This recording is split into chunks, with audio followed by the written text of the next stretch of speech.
Okay, for our 15-3 notes, we are looking at another financial statement. Now, this one will be a new one that we haven't done before, and it is our statement of stockholders' equity.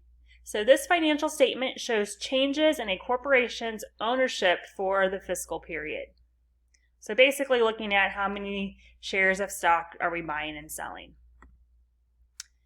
So as we prepare this, it's going to have two major sections. The first section is our capital stock, and the second section is our retained earnings.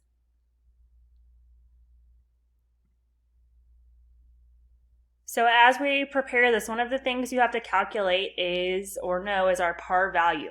So this is a value assigned to a share of stock, and it's printed on the stock certificate. So this is a number that the book will tell you as you're working through the problem. So they'll tell you what your par value is.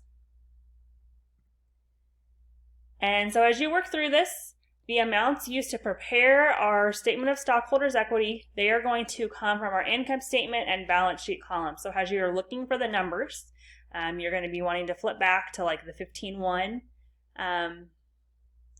from our income, 15-1 worksheet, and just finding the numbers that line up with what we need to report on it. So that was pretty short and sweet for our 15-3 notes.